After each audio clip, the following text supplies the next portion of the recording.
Mais une qualité de vie qui vient de l'esprit, qui est invisible, mais qui est une substance réelle. Je viens vous donner cette qualité de vie. C'est cette qualité de vie seulement qui a le pouvoir de dominer le péché, de dominer le mal, de dominer la maladie, de dominer la malédiction. C'est cette qualité de vie-là. La religion ne peut pas faire ça. Voilà la qualité de vie que je vais vous donner. Il dit, mais si vous l'avez, si vous la gardez, elle va se manifester abondamment. C'est pourquoi Jésus dit maintenant, quand vous naissez dans ces royaumes-là, le règne de Dieu, qui est un règne d'amour, de paix, de joie, de puissance, par le Saint-Esprit, va commencer à se manifester. Va se manifester. Comme les frères Wright ont découvert la loi de l'aérodynamique pour contrôler la loi de la pesanteur. Frères et sœurs, il en est de même. Et l'exemple le plus naturel sur la terre, c'est l'électricité. L'électricité est invisible, mais sa manifestation est partout. On ne peut pas attraper l'électricité. Même l'électricien Rémi ne peut pas dire qu'est-ce que l'électricité. On ne peut pas dévoiler l'électricité. Non, on voit ses manifestations. On voit ses applications. Mais personne ne peut dire j'ai attrapé l'électricité aujourd'hui. La vie spirituelle est comme cela. C'est pourquoi Jésus dit quand le Saint-Esprit se meut, il va à droite, il va à gauche. On ne sait pas où il vient. C'est comme le vent. On ne peut pas le maîtriser parce qu'il est au-delà des lois naturelles. Il est au-delà des lois scientifiques. Il est au-delà des lois biologiques. Il est au-delà des lois politiques. Il est au-delà des lois économiques. Il domine. Il couvre. Il est au-dessus. Il se manifeste. Mais quand il vient dans l'homme, il apporte une qualité de vie que l'homme naturel n'a pas. Que l'homme naturel n'a pas. Alors Jésus dit à un docteur appelé Nicodème, tu es un grand enseignant. Mais Nicodème, écoute-moi. Malgré ton fait que tu veux que tu es un grand enseignant, je vais te dire une chose. Ce que je te dis là, tu ne peux pas le comprendre à ton cerveau. Voici un docteur en théologie. Voici un docteur qui enseigne tout Israël, qui ne comprend même pas qu'est-ce que la nouvelle naissance, qui ne comprend même pas qu'est-ce que c'est. Frères et sœurs, ce que je vous dis là, je peux vous le répéter. Ça fait 34 ans. Je sillonne le monde. États-Unis, Canada, France, tous les pays européens. J'ai défié jusqu'à ce jour-là des savants, atomistes, tout. C'est la réalité de Christ. Personne ne peut relever le défi. C'est pourquoi je parle avec assurance. Il n'y a pas cet homme-là. Parce que le cœur de l'homme est vide. Expliquez-moi pourquoi des milliardaires se suicident. Expliquez-moi pourquoi les pays développés, il y a tant de taux de dépression et de suicide. Regardez la qualité de vie biologique, économique qu'ils ont. Ils mangent 10 fois par jour. Ils ont les voitures. Tout. Mais regardez le taux de suicide. Regardez le taux de suicide en Suisse. Regardez le taux de suicide au Danemark. Regardez le taux de suicide. Regardez la jeunesse désœuvrée dans les pays occidentaux. Malgré le niveau de vie le plus élevé. Quand je rentre dans des maisons, des enfants comme ça sont dépressifs. Des enfants de 8-9 ans qui ne connaissent pas la vie encore, mais qui sont dans la dépression. C'est là que je leur ai dit, vous voyez frère, on m'a amené un jour un grand patron, un directeur général de Paris. Il est venu me voir, j'étais à Lens. Il est venu, il me dit, ça ne va pas dans ma vie. Toute ma vie est déséquilibrée. Je suis attaqué de tous les côtés. Il dit qu'ils sont allés en Bretagne. Et là, des gens de son service sont allés prendre une poupée, le représentant lui-même. Et ils ont commencé à piquer la poupée. Et depuis ce temps-là, il a des troubles de tous les côtés. Pourtant, il ne croyait pas en Dieu. Il ne croyait pas en Dieu. Mais quand ces manifestations ont commencé, sa vie était gâchée. Donc on lui a dit que je suis à Lens, dans le Pas-de-Calais. Ce directeur général-là, grand entrepreneur est venu là-bas. Je l'ai assis, je lui ai démontré. Il dit, vous êtes économiste? Je suis économiste. Je suis gestionnaire aussi. J'ai fait mes études à Toulouse. Je suis au niveau du doctorat. Mais je sais... Donc, vous êtes économiste, je suis économiste. Mais regardez-moi, la paix que j'ai. Vous êtes chef d'entreprise, je suis chef d'entreprise. J'étais directeur général. La plus grosse société du Burkina. Malgré tout cela, pourquoi je suis tranquille? J'ai une qualité de vie en moi que vous n'avez pas. Il veut se suicider. C'est la même chose qui se passe aujourd'hui. On a trompé le monde. Actuellement, en France, la fameuse poupée de Nicolas Sarkozy. Et qu'il y a un juge qui a osé dire que c'est simplement de la rigolade. Aucune poupée où on pique les gens n'est une rigolade. C'est le fétichisme, c'est le vaudou masqué. Et que vous allez voir ce qui va arriver. S'il n'arrête pas, ce qui va arriver au président.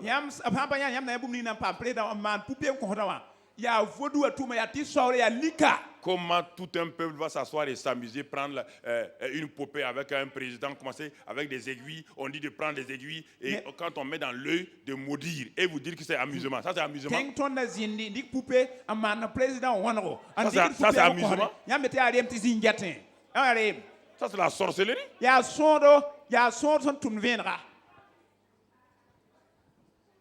C'est la sorcellerie pure et simple.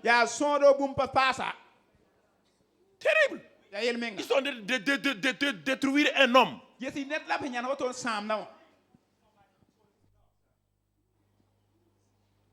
Vous entendez? Ça va passer en Afrique ici. Hein? Ce n'est même pas la police, même les simples citoyens vont arrêter. Réfléchissez. Pourquoi on ne s'amuse pas en faisant des dessins humoristiques sur un président? C'est compréhensible. Le canard enchaîné est là pour ça. Mais prendre une poupée et avec des aiguilles et dire aux gens de mettre les aiguilles dans l'œil de quelqu'un, dans le cœur de quelqu'un, et de dire les insanités les plus. Et on dit que ça c'est de l'humour. Il faut être insensé.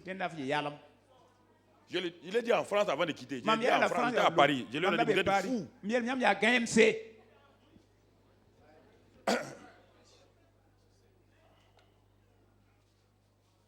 C'est ça. Parce que le monde aujourd'hui, Satan a séduit le monde. Satan a séduit. Et c'est pourquoi la présente crise financière, personne ne la domine.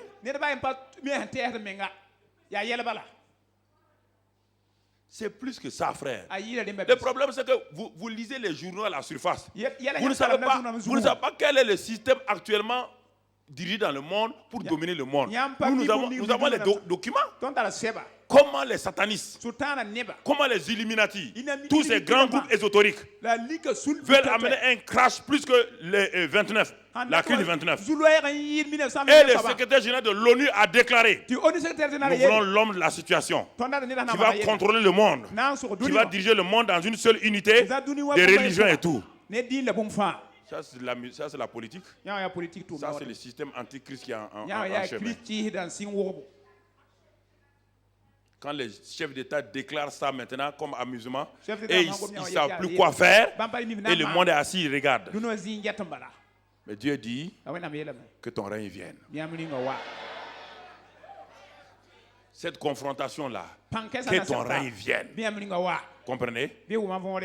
La Bible dit dans le psaume 2, Dieu a assis son trône et il rit. Il rit. Il rit. Il dit les rois de ce monde se sont ligués. Dieu dit qu'il va les disperser. Vous entendez? Il va les disperser. Que ton règne vienne. Dis que ton règne vienne. Que ton règne vienne dans ma vie. Que ton règne vienne dans ma famille. Que ton règne vienne dans mes affaires. Que ton règne vienne dans mon ministère. C'est cela. Que ton règne vienne dans mon pays. Que ton règne vienne. Pour que le règne de Dieu vienne, qu'est-ce qui doit se passer? Regardons l'exemple de Jésus. Comment quand Jésus a commencé à prêcher, il dit que le règne de Dieu, le royaume de Dieu est là. Comment se fait-il qu'il a pu commencer en disant que le règne de Dieu est là? En quoi? Quel était le signe? Le signe qui a permis à Jésus de dire cela. On va le lire d'abord dans Luc 2. On va voir quelque chose. Jésus est né et il a commencé à grandir. Jésus était un enfant. Regardons-le. Un jeune homme. Et qu'est-ce que la Bible nous dit dans Luc 2? Et au verset 40 d'abord. Luc 2, verset 40. La Bible dit dans ce passage-là: or, l'enfant Jésus croissait et se fortifiait. Il était rempli de sagesse et la grâce de Dieu était sur lui. Vous voyez là? Il est né du Saint-Esprit. Il est né de l'Esprit. Et le Saint-Esprit a mené cet enfant-là. Il croissait physiquement. Il croissait spirituellement. Il croissait moralement. Et se fortifiait. Et la Bible dit qu'il était rempli de sagesse. Et la grâce de Dieu était sur lui. Nous allons continuer. Mais il ne parlait pas du royaume. Il ne parle pas du règne de Dieu. Regardons le verset 52. La Bible continue toujours. Jésus croissait en sagesse, en stature et en grâce devant Dieu et devant les hommes. Devant Dieu et devant les hommes. Vous entendez? Mais on ne parlait pas du règne de Dieu encore. Il n'a pas parlé du règne de Dieu. Il allait de coutume à la synagogue. Il allait à la synagogue, il s'asseyait sur les bancs de la synagogue comme vous et moi. Il était assis à la synagogue. Il participait au culte. Mais il n'a jamais ouvert la bouche pour dire que le règne de Dieu est là. Il voyait comment Satan se manifestait. Il voyait comment Satan exerce son règne sur les gens. Il n'a jamais dit que le règne de Dieu vienne. Jamais il n'a dit cela. Et regardons maintenant, bien-aimés frères, qu'est-ce qui va se passer? Nous allons aller dans Luc 3 maintenant. Luc 3 et au verset 21. Luc 3, verset 21. Tout le peuple se faisant baptiser, Jésus fut aussi baptisé. Et pendant qu'il priait, le ciel s'ouvrit. Quelque chose va commencer. Quelque chose de nouveau va commencer. Écoute-moi mon frère. Tu es un enfant de Dieu. Tu crois. Tu es né de nouveau. Mais regarde, tu ne peux pas opérer. Pourquoi? Jésus est fils de Dieu par excellence. Il est rempli de sagesse, de force. Il croissait en stature, en grâce devant Dieu et devant les hommes. Mais il n'affectait pas la vie de ceux qui étaient avec lui. La vie qu'il avait était uniquement pour sa vie d'abord. Il partait à la synagogue. Il voyait les malheureux. Il voyait les sourds. Il voyait les paralytiques. Il voyait les gens malades. Mais il ne pouvait rien faire. Pourquoi? Pourquoi, frère? C'est beaucoup de chrétiens sont comme cela. C'est beau, vous êtes devenu chrétien. C'est formidable. Oh, vous avez la paix, la joie, la grâce, la faveur de Dieu est sur vous. Oh, vous êtes content. Si vous mourrez, vous allez aller au ciel. Mais vous n'affectez personne. Vous n'impactez personne. Vous n'impactez pas les gens. Pourquoi? Le secret est là. À 30 ans, ce jeune homme de 30 ans, s'avance vers le Jourdain. Quand on l'a baptisé d'eau, quand on l'a identifié à ceux pour qui il est venu pour mourir, la Bible dit quand il est sorti, il a prié. Quand il a prié, le ciel s'ouvrit. Et la suite dit, qu'est-ce qui est arrivé? Quand le ciel est ouvert, qu'est-ce qui se passe? Lis la suite. Lis la suite du verset. Et le Saint-Esprit descendit sur lui. Le ciel s'ouvrit. Et là, vous entendez? Conjonction de coordination. Qui veut dire que ce qui va suivre là dépend de l'action précédente. Tu entends? Le Saint-Esprit descendit. Quand? Comment? Pourquoi? Lorsque le ciel s'ouvrit.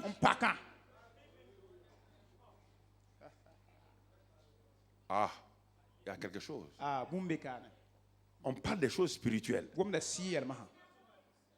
Le ciel s'ouvrit et le Saint-Esprit descendit.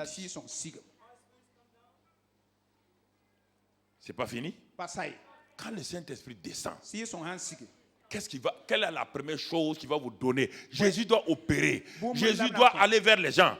Jésus, il sera rejeté. Il sera combattu. Mais qu'est-ce qui a donné l'assurance à Jésus? La suite du verset. Continue. Une voix. Continue. Tu es mon fils bien-aimé. Continue, termine. En toi, j'ai mis toute mon affection. Voilà le secret de Jésus. Avant d'affronter le monde, avant d'affronter les démons, avant d'affronter les méchants, les pharisiens et les scribes, avant d'affronter les religieux, avant d'affronter ce monde méchant-là, son identité était établie de façon claire et nette. Là, le Saint-Esprit descend sur lui. Le Saint-Esprit le remplit de sa présence. Et automatiquement, la voix officielle du Père dit: tu es mon fils bien-aimé, en qui j'ai mis toute ma plénitude. Voici le secret du chrétien. Sans ça, vous allez tout le temps avoir les mots rejetés. Je suis rejeté. Personne ne m'aime. Oh, ma mère m'a rejeté. Mon mari m'a rejeté. Parce que vous n'avez pas d'assurance sur votre identité. Vous ne savez pas qui vous êtes.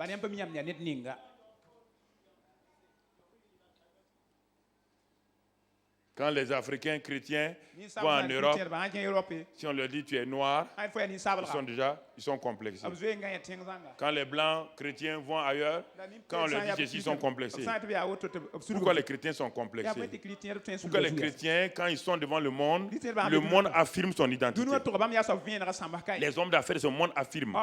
Les vedettes affirment leur identité, ce qu'ils sont. Les stars affirment. Il n'y a que les chrétiens. Ils ne sont pas sûrs de ce qu'ils sont. Quand ils sont avec les autres, ils se cachent. On ne connaît pas qui ils sont. Alors il y a deux éléments que Jésus a parlé. Le sel et la lumière ne peuvent jamais se cacher. Le sel et la lumière ne peuvent jamais se cacher.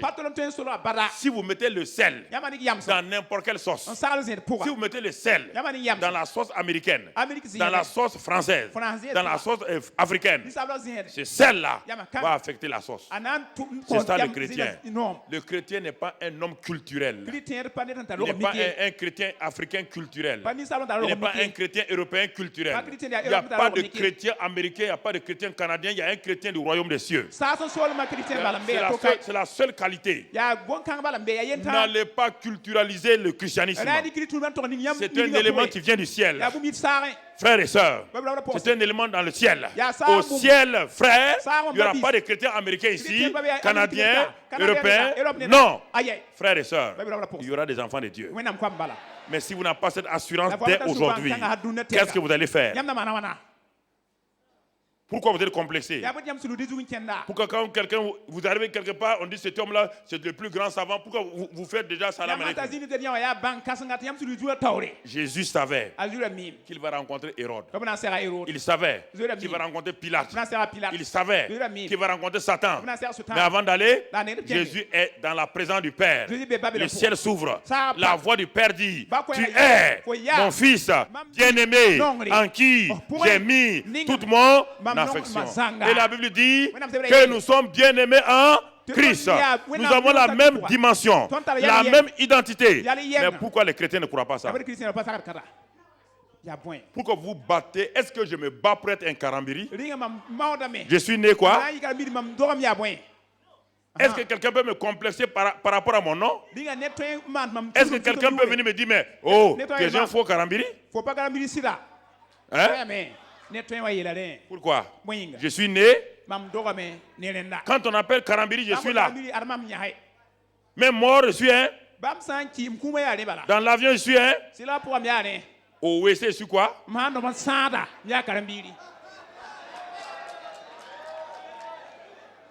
Pourquoi vous changez? Pourquoi vous n'avez pas l'assurance? Pourquoi vous laissez maltraiter par les gens? Ne laissez pas les gens dire que vous êtes orgueilleux. Quel orgueil ça? Quand le fils du président vient ici, il marche en disant je suis fils du président. C'est l'orgueil. Il est en train de déclarer qui il est. Je ne sais pas pourquoi quand on arrive au christianisme, Satan, ne laissez pas Satan mettre dans la boue des gens, vous dire ce que vous complexez. Ne laissez jamais cela. Écoutez, si vous dites que c'est faux, lis dans Luc 4 maintenant. Luc 4. Le Père a dit Jésus, tu es le Fils de Dieu. Tu es mon fils. Jésus, je commence verset 1. Bon, va au verset 1 si tu veux. Okay. Rempli du Saint-Esprit. Revint du Jourdain et il fut conduit par l'Esprit dans le désert. Verset 2 maintenant. Verset 2. Où il fut tenté par le diable pendant 40 jours. Et verset suit. Ce qui m'intéresse maintenant, c'est la suite là. Cette partie. Okay. Verset 3. Le diable dit à Jésus. Le diable. Satan. Dit à qui? Il est là à Jésus. Qu'est-ce qu'il lui dit? Si tu es fils de Dieu, ordonne je vous pose la question. Si Jésus n'a pas entendu du Père, tu es mon fils bien-aimé, cette phrase allait le troubler.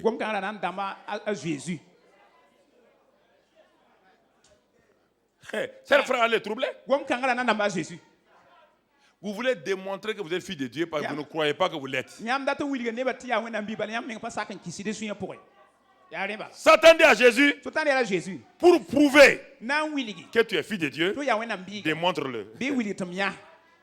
Démontre-le, on va voir. La démonstration ne prouve pas que vous êtes fils. Mais c'est le fils qui démontre. Vous entendez? Jésus n'a même pas fait cas. Vous voyez là? Il n'a même pas fait cas de Satan. Vous voyez là? Il n'y a aucun complexe. Il n'a pas eu peur. Il n'a rien fait. Pourquoi vous avez peur de Satan, des sorciers, des démons? Vous ne savez pas qui vous êtes.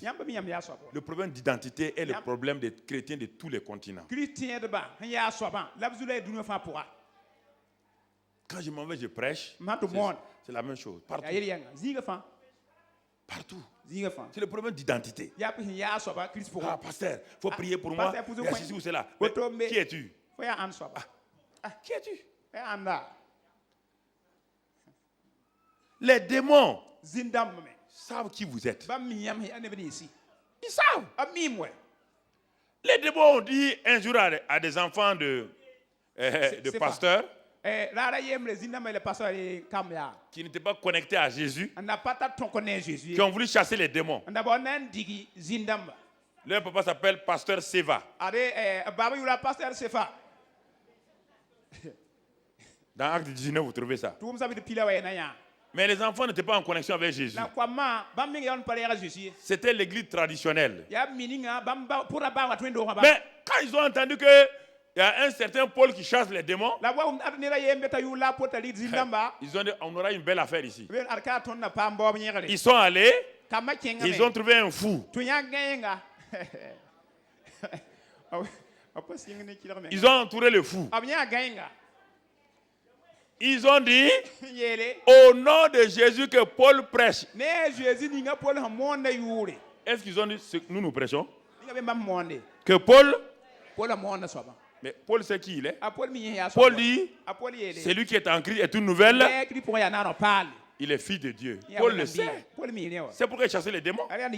Mais quand ils ont dit cela, les démons ont dit arrêtez là. On ne va pas discuter. Paul chasse les démons. Mais vous, qui êtes-vous? Le démon a le droit de vous demander votre identité. Qui es-tu? C'est pourquoi beaucoup de chrétiens, quand on parle de démons, quand on parle ils n'osent même pas l'appeler démon. Beaucoup de chrétiens, j'entends, ça dit l'autre là. Ils ont tellement peur, ils appellent l'autre. Quand tu dis diable, parce qu'on leur a dit que le diable a 2 cornes, qu'il a une queue, et ensuite il est noir.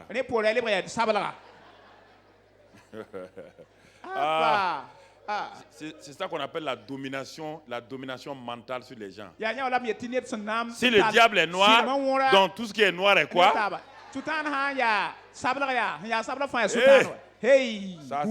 Le monde est rusé. Hein? Pour te dominer, on te donne une identité. Si on te colle une identité, tu ne peux plus échapper. Un homme qui dit à sa femme tous les jours, tu es bête, tu es bête, tu es bête. Même si la femme la voit quelque part, on lui dit elle est intelligente, elle ne croit pas. Parce que son mari lui a dit qu'elle est bête.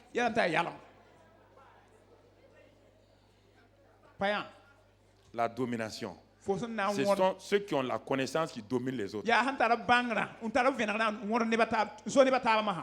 Le diable, il vient du ciel. Quand il a chuté là, il n'y a pas de peau là-bas. Le diable n'a pas de peau. C'est un esprit. Un esprit n'a pas de peau. Tu comprends? La Bible dit même qu'il apparaît parfois comme un ange de lumière. C'est ça qui fait qu'il trompe les gens. C'est pourquoi en Afrique, le diable a compris ça. Comme il a compris ça, en Afrique, il se présente comme des choses noires. Mais en Europe, il se présente comme un gentleman en cravate. Et les Européens le saluent. Ils disent, voici un... Ils ne savent pas que c'est le diable.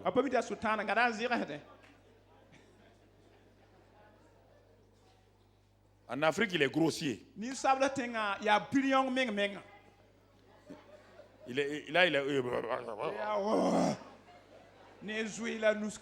comme il sait que les Européens ne vont pas croire à ça, en Europe, il a mis cravate. Et puis il a une malle. Homme d'affaires.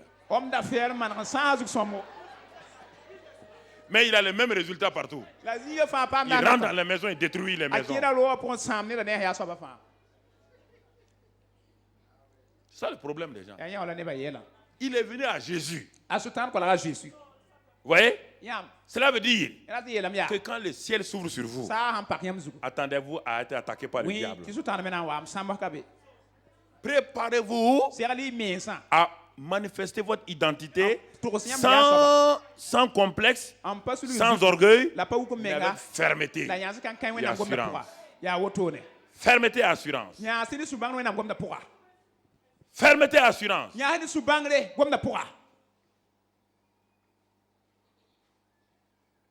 Fermeté et assurance.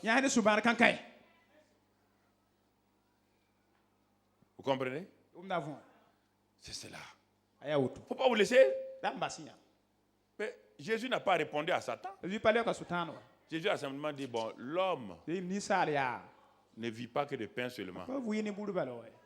L'homme vit de toute parole qui sort de la bouche de Dieu. Le ciel est ouvert sur Jésus. Regardez-le maintenant. De lieu en lieu, il impacte les gens. Depuis que le ciel a été ouvert, il va de lieu en lieu. La même synagogue, pendant 30 ans, où Jésus rentrait, pendant 30 ans, quand le ciel est ouvert, le ciel l'accompagne. Il rentre dans la synagogue. Il prend le livre d'Ésaïe. Il le tourne à Ésaïe 60. Et il lit là-bas, l'Esprit du Seigneur est sur moi. Parce qu'il m'a oint pour annoncer une bonne nouvelle aux pauvres. Il m'a envoyé pour guérir les cœurs brisés, renvoyer libre les opprimés, libérer les captifs. Et jusqu'à ce qu'une année de grâce, il a annoncé. Il dit, aujourd'hui, cette parole que vous venez d'entendre est accomplie. Tout de suite, les démons commencent à se manifester. Les démons disent, mais nous savons qui tu es. Tu es le Christ. Tu es le Fils de Dieu. Tu es le Saint de Dieu. Nous savons. Mais le peuple qui était avec lui, le premier groupe, ses propres disciples, ne croyaient pas. Parce que le ciel n'était pas ouvert sur leur vie encore. Quand Jésus était dans la barque, il y a eu la tempête. Et qu'il a calmé la tempête. Les disciples qui étaient avec lui matin, midi, soir ont posé une question. Qui est celui-ci à qui le vent et la tempête obéissent? C'est ça le dommage de l'église. Ils sont avec Christ, ils ne le connaissent pas. Ils ne le connaissent pas. Ils sont avec lui. Mais si vous lisez le même passage, plus loin seulement, Jésus arrive à Génézareth. Quand il quitte la tempête, la barque là, il a mis les pieds sur le sol de Génézareth. Et dès qu'il sort, il y a un démoniaque qui est devant lui. Le démon lui crie. Il y a 5 minutes, ses disciples ont dit, qui est celui-ci-là à qui le vent obéit? 5 minutes plus tard, un démon crie, tu es le Christ, tu es le Fils. Les démons connaissent Christ plus que les chrétiens. C'est terrible, hein? Les démons le connaissent plus que toi. Tu n'as qu'un Christ mental et psychique. Tu n'as qu'un Christ intellectuel. Un Christ dans la Bible là, le Christ historique. Non, le Christ historique. Dans l'histoire. Comme Napoléon. Comme Charlemagne. Comme Saint-Louis. Comme Samori. Tu as un Christ comme ça. Oui, je crois. Il a existé. Mais quelle est sa réalité aujourd'hui dans ta vie? Quelle est sa réalité? Quel est son impact dans ta vie? Tu es chrétien. Tu as une vie double. Une vie à l'église, une autre vie dans la société. On appelle ça des schizophrènes.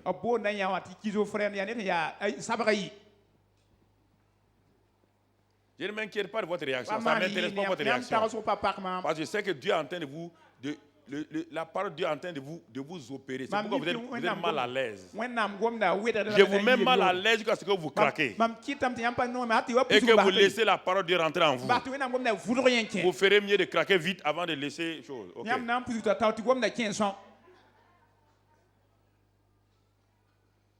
Schizophrénie. Deux personnalités.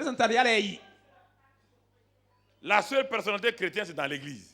En dehors de l'église, on ne te connaît pas comme chrétien. Au dehors, tu mens, tu bois, tu croques, tu fais ce que tu veux. Quand tu viens à l'église, alléluia. Les démons rient. Le monde rit. C'est pourquoi l'église qui a été placée comme la lampe. La lampe dans le quartier n'éclaire pas le quartier. C'est pourquoi chaque dimanche, les gens du quartier passent devant les églises. Pas devant les églises. Ils ne s'arrêtent pas. Mais les gens du monde, quand ils passent devant un bar, ils s'arrêtent. Ils disent viens, on va se rafraîchir. Ils viennent dans le bar et boivent. Quand ils vont dans une boutique, ils disent viens. Il y a quelque chose qu'on doit acheter ici. Mais pourquoi ils ne s'arrêtent pas à l'église? L'église ne leur donne rien.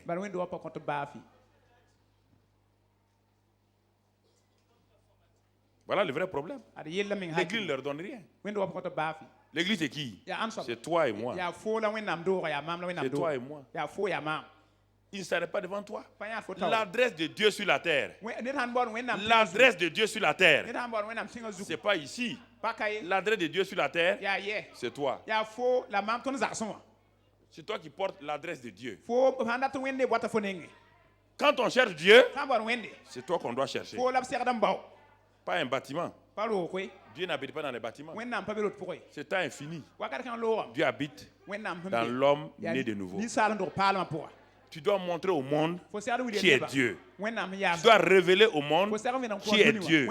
Tu dois révéler la nature de Christ. La Bible dit Christ en toi. Mais tu crois que c'est une idéologie. Christ en toi. Tu crois parce que tu n'es pas en connexion avec la parole. La Bible est devenue un livre de tout juste de temps en temps qu'on consulte. Et le dommage aujourd'hui est un piège que Satan a trouvé pour démoraliser les chrétiens. C'est cette projection des versets bibliques sur les écrans. Donc, les chrétiens viennent à l'église sans Bible. Ils sont assis, ils lisent les versets bibliques sur l'écran. Quand ils ont fini, ils n'ont plus le courage d'ouvrir la Bible là et la lire. Ils deviennent des chrétiens électroniques.